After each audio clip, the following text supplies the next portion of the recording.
Are you willing to undertake a dangerous mission behind the enemy lines, knowing you may never return alive?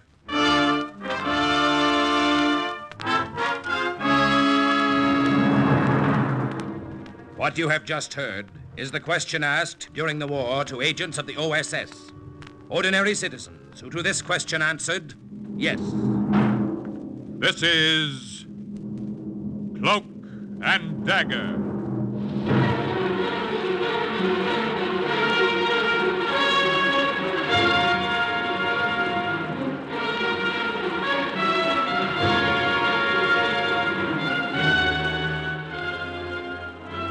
Black warfare, espionage, international intrigue. These are the weapons of the OSS. In tonight's episode, Overground Railroad, the part of Lieutenant Fontaine, OSS agent who helped thousands of American airmen escape to safety, is played by Les Tremaine. The story is suggested by actual incidents recorded in the Washington files of the Office of Strategic Services. A story that can now be told.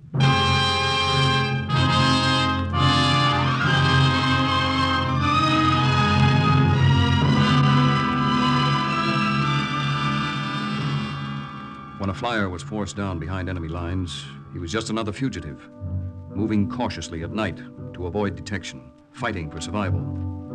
His shelter was a haystack or a hedgerow. For food, he dug raw potatoes or turnips from the field. And in his panic, he was always just one step ahead of the Gestapo, with no knowledge of the country and no friend to whom he could turn. A few of the lucky ones managed to escape back to England. I met one of those lucky ones in Colonel Johnson's office at OSS headquarters in London. Lieutenant Fontaine, this is Major Davidson. How do you do, Major? Glad to know you, Fontaine. Now, before I ask Major Davidson to tell you a story, I want to say something. Yes, Colonel Johnson? At its narrowest, the English Channel is only 20 miles wide, yet it took Major Davidson here more than a year to get across. And hundreds of Allied pilots all over France haven't been able to make it yet. And if something isn't done to help them, they never will. But, Colonel, with the Nazis occupying France... With the Nazis occupying France, the channel is still only 20 miles wide. Our trouble has been that up to now we've had no contact with the French underground, no way of helping them smuggle pilots out of France. All right, Major Davidson, go ahead. Tell your story now. Well, I was shot down over the south of France, coming back from a bombing mission. The rest of the crew was killed. It was just my co-pilot, Johnny Porter, and me left. Yes. Go on, Major. We figured our numbers were up. Any flyer forced down on enemy territory figures that nowadays, but we were lucky. A farmer picked us up and hid us overnight. And then the next morning, a big black limousine drove up, and a woman about 60 got out. She took us to her house in Paris and kept us there.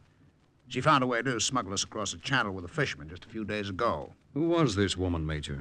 Her name is Madame Annette Joubert. I used to tell her she meant more to the Yankee team than Joe DiMaggio.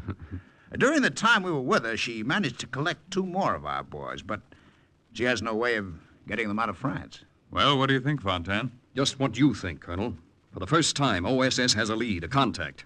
What'd you say this woman's name was, Major? Joubert, Madame Annette Joubert, and quite a gal, too. Colonel Johnson, with her help, maybe we can set up a chain of way stations. Establish shall we say, an overland railroad. Collect our flyers and move them like chessmen right across France to the Channel. How soon can you leave? Anytime you say, Colonel Johnson. Anytime. Oh, by the way, Major, how will I be able to identify myself to Madame Joubert? Did you agree on any code word, anything? Yes. Here you are. A black lace garter.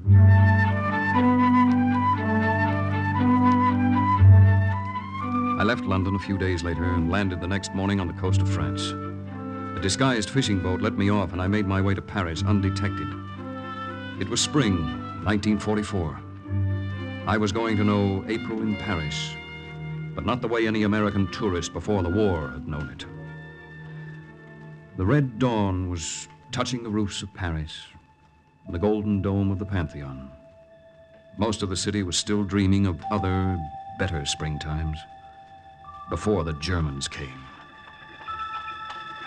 Then the city started to wake up.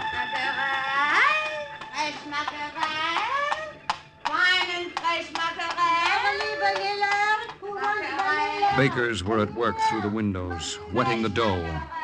The waiters from the cafes were sweeping into the gutter the cigarette butts that their customers had dropped under the tables the night before. For a few minutes, it was the Paris my mother had talked about. And then an official Nazi car turned the corner, and I knew that everything had changed.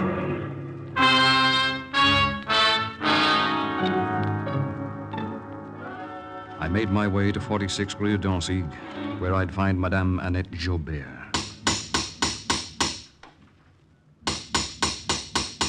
Madame Jobert! Madame Jobert! What are you doing making all that racket so early in the morning? People are still trying to sleep here. Well, I'm sorry. I'm looking for Madame Annette Jobert. This is her house, isn't it? Oui, it is her house. Did you see her go out this morning?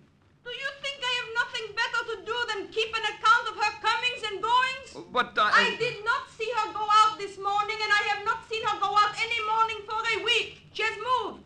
Moved? If you'll take the trouble to look, you'll see the windows are all boarded up. Madame! Madame, please! I've got to locate her. I'm her nephew. Ask her good friends, the Germans, where she is. Go to the Gestapo.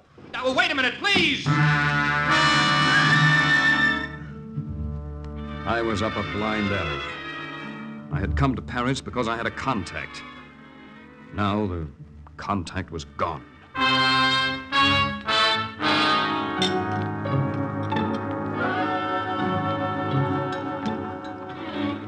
There you are, monsieur. More café. Merci. You're the first one in my cafe this morning.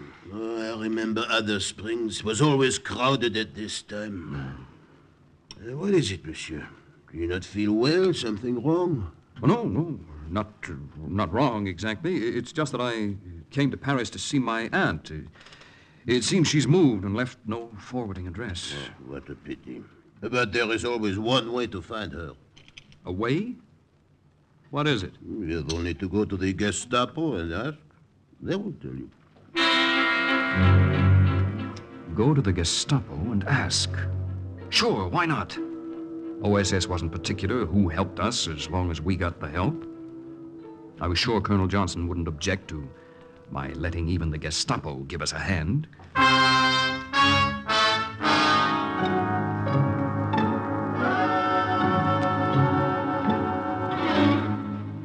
I beg your pardon. The Countess here on the phone. Wait a minute. I'm sorry. Ja, Herr Kommandant.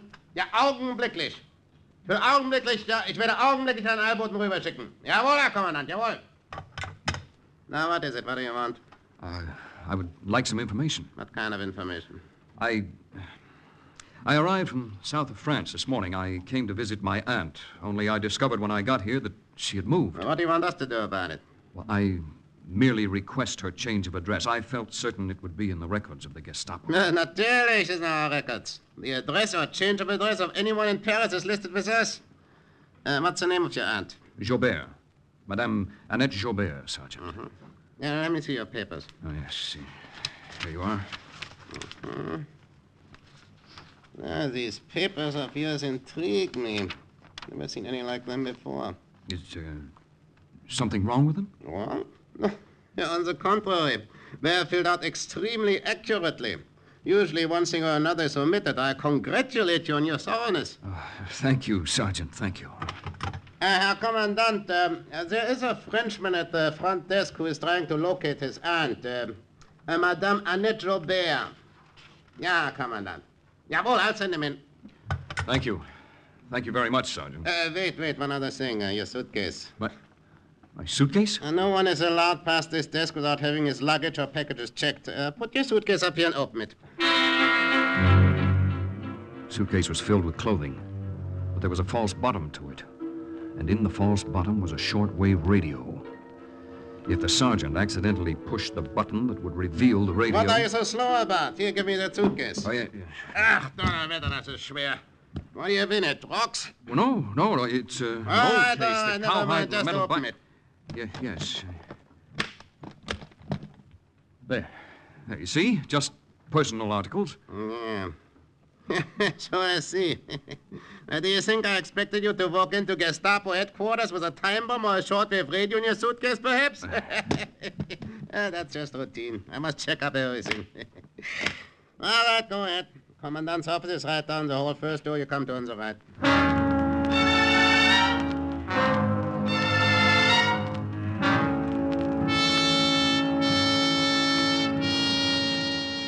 Sit down, Monsieur Fontaine. A cigar? These wine-soaked French cigars are very good. Thank you, Herr Commandant. I never resist a good cigar or a pretty girl. You wonder perhaps why I am seeing you personally about this matter of locating your aunt, eh? Whatever the reason, Commandant Kurtz, I'm flattered. Oh, not at all. Tell your aunt for me that I am delighted to render her this little service. A fine woman, a delightful woman, and a clever woman, too. She's been most cooperative. Oh, I'm sure she has. Commandant Kurtz, it is most urgent that I find her. Urgent? How urgent? I have news for her about my uncle, her brother, who is very ill in the south of France. Ah, a pity. Tell her for me that if she desires to travel, I will arrange for the necessary permit, of course. You're very kind. Not at all, not at all. Now, let me see. Here it is. She has boarded up her house at 46 Rue d'Anzig, as you know, and moved to another residence 20 kilometers southwest of Paris in the village of Tourry-Ferraud. Here, I will write out the exact address. Thank you for your help, Herr Commandant. I assure you, I will never forget it.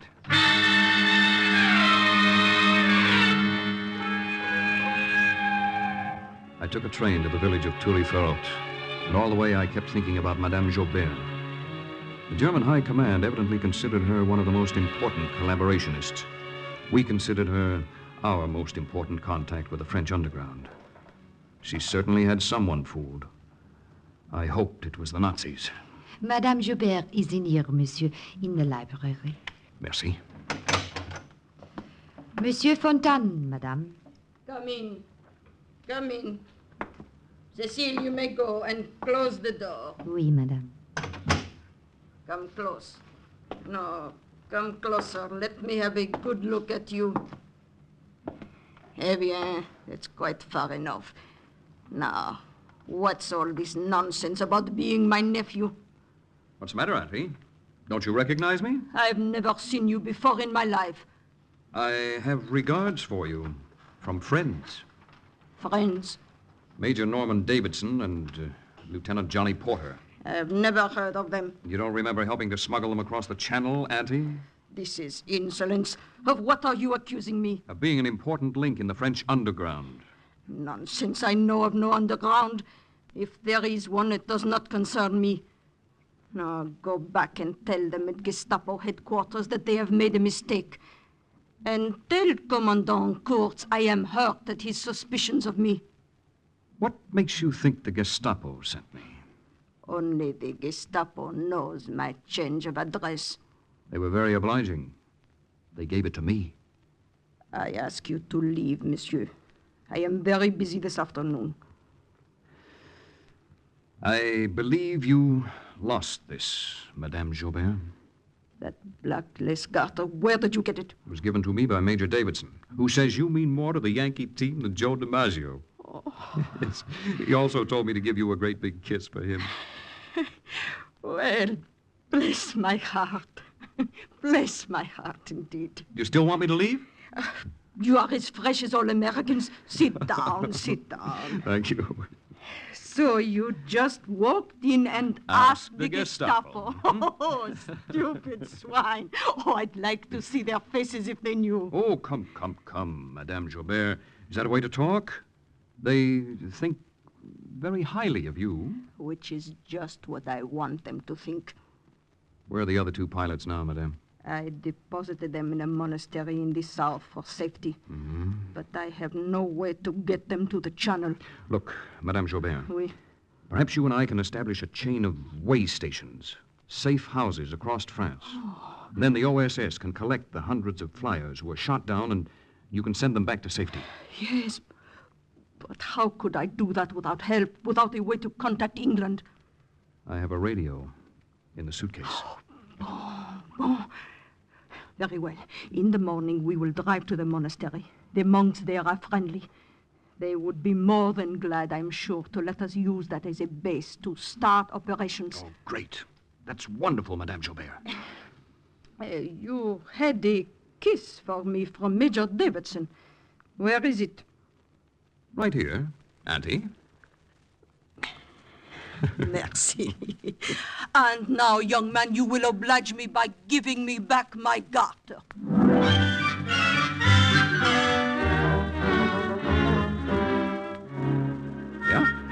Yeah, she was quite a girl, all right, Madame Joubert.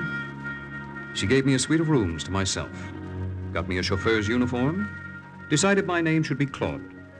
And in the morning, we set out for the monastery. Yes, Lieutenant Fontaine. Claude, that is just what we will do. Yes. OSS will furnish each member of an air crew with detailed escape maps when they are briefed in England, pinpointing the friendly areas on the route of every mission. Do you think these safe houses will be difficult to set up? Oh, not too difficult, I think. I know already of the home of a sympathetic parish priest, a church, a school, a farmhouse, and I have many wealthy friends who will be willing, I am sure. Why are you slowing down? Nazi guard wants me to stop. Don't worry, I have all the necessary permits. Halt! Let me see your permit to travel. Here you are. This is a great inconvenience. I will report it to my friend Commandant Kurtz. Commandant Kurtz? Ach, ja. I see you have his personal stamp on this pass. Where are you headed for, Madame Joubert? I have business in the village. I would suggest you do not go today. Why not? There is to be an execution in the square. Not very pleasant, madame. Execution? What are you talking about? We found 35 tons of arms and materials that were stolen from German supply trains. Found all that? Where? In the monastery. The monastery? I cannot believe that. Yeah, but it is true. And today they will be shot. 5 of them. I see. Claude, continue. You may go if you like, but it will not be very pleasant. Claude, continue. Oui, madame.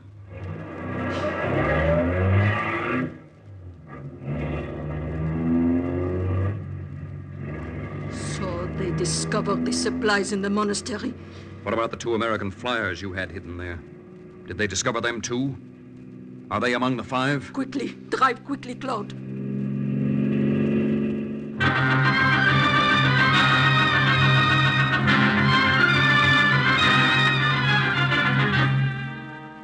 We reached the square, parked the car, and got out. The people were huddled in little whispering groups. At the far end of the square stood the monastery, and lined up at the wall were 5 monks, their heads lowered, their hands fingering the crosses around their necks. Facing them was a Nazi firing squad. Madame Joubert grabbed my arm. What are we to do? I don't think there's anything we can do. Shh! Let this be a lesson to you people of this village. This is what happens to those who fight against us. These 5 will be shot. The other monks from the monastery will be sent to Germany. You understand? Take a good look. Learn your lesson well. Ready? Aim! Fire!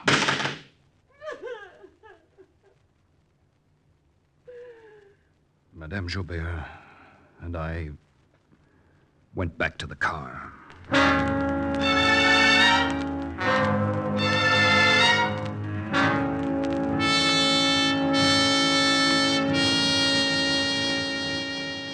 But, Madame Joubert, if you drive back yourself, what'll the guard say who stopped us before? I am an excellent liar. I will simply tell him I went to see a sick relative and left you there to help. But I must drive back immediately. As I told you, I am giving a birthday party for Commandant Kurtz. I hope he does not live to see his next. Now, you go to the convent. It is only a few kilometers from here. You know what to do. Yes, I know what to do. Madame Jaubert, what do you think happened to those 2 pilots who were hidden in the monastery? They were probably found and killed. But, Lieutenant Fontaine, we must go on with our plans. Some have been killed, but many can be saved. I said goodbye to her. She drove away. The convent of Our Sacred Lady was within walking distance. When I reached the gate, I saw an avenue of acacia trees leading to the great ornate iron door. The center panel formed the figure of the Virgin Mary. It was really spring in these gardens, a peaceful sanctuary in a war-ridden world.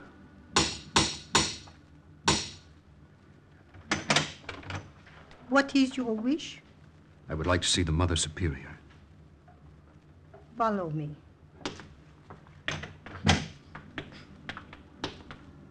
I followed the nun through the spacious hall. It was part vestry, part repository of art objects. The walls were hung with darkened old paintings of the Holy Family. In glass chests along the vestry, religious utensils of gold and silver had been stored. This is the office of Mother Angeline. Come.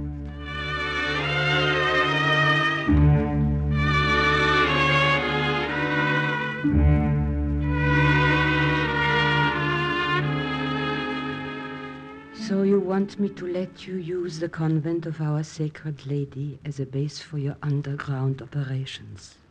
Mother Angeline, if you know the risk yourself and refuse, I can't find it in my heart to blame you.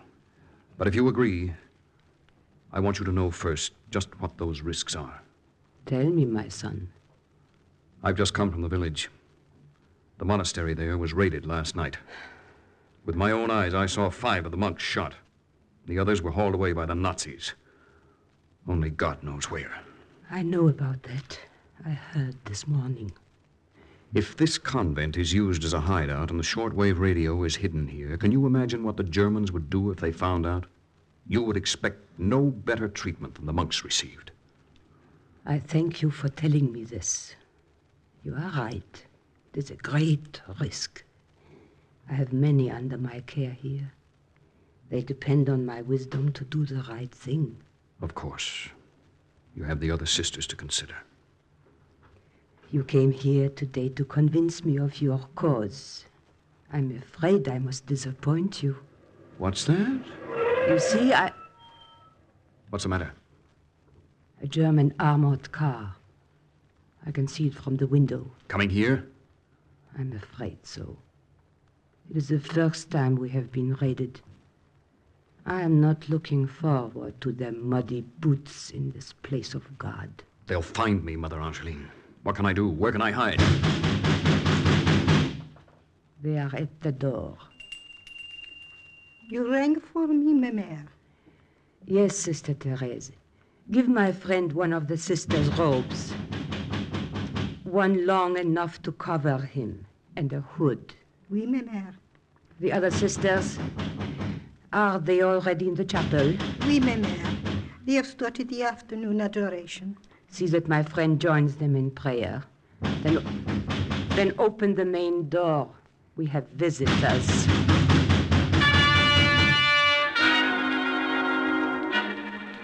I put the nun's robes over my suit and went with Sister Teresa to the chapel. I knelt with the others. About 20 benches divided by a middle aisle provided seats for the worshippers. At the far end of the room was a high pulpit. Many of the kneeling prayed with arms stretched out, symbolizing the form of the cross. The sister next to me clasped her hands, and on her ring finger was the silver emblem of a bride of Christ. They prayed almost silently. Hers were the only words I heard. O maternal power of the universe, Mother of divine grace, pray for us. Thou wisest Virgin, thou kindly Virgin, pray for us. Pray for the sick world.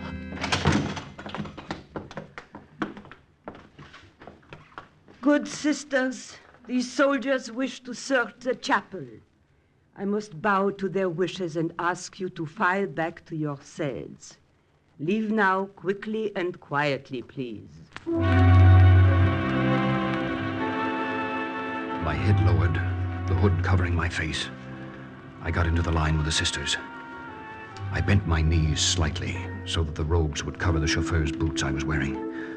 I lowered my head even more as I passed the SS Hauptmann, who was standing with his men next to the Mother Superior at the door. I regret the necessity of disturbing your prayer, Mother Angeline. But after the unfortunate incident in the monastery last night, I feel it is necessary. You may search this convent from top to bottom, as you are already doing. You will find nothing in this house of God to interest you, I'm sure. Hurry, sisters, hurry, back to your cells.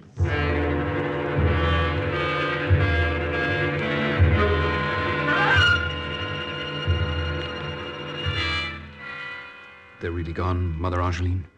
Of course, they found nothing here. You can take that robe off now. You look uncomfortable in it.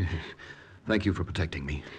I believe now. But we have not finished our conversation. Mother Angeline, you told me I could not convince you about our cause. You said you'd have to disappoint me. I took that as your answer. Let me consult two of the other sisters first. Wait. Oui, ma mère? Our two sisters, those in the sacristy. Send them here, please, Sister Celeste. A few minutes later, Sister Celeste returned, followed by the two other nuns. Their arms folded and heads lowered, they shuffled into the room. And then, all of a sudden, I noticed broad-toed army boots protruding beneath the long black dresses.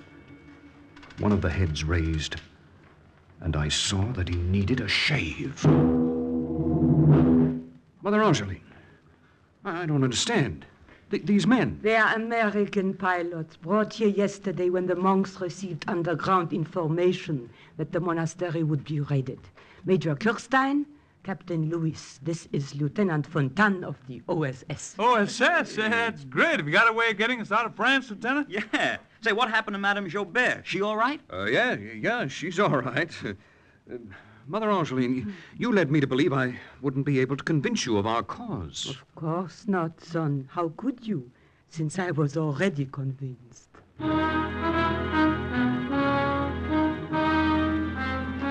The convent of Our Sacred Lady was the first link in a chain of safe houses that was forged within a couple of months under Madame Jobert's leadership.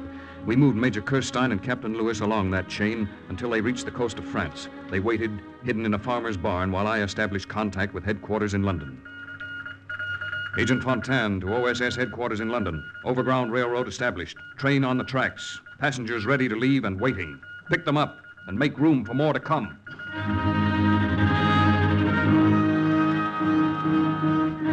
More did come. Over 2,000 more airmen who were shot down in occupied France rode the overground railroad established by Lieutenant Claude Fontaine to safety. Thus, once again, the report of another OSS agent closed with the words, Mission accomplished. Listen again next week for another true adventure from the files of the OSS on Cloak and Dagger.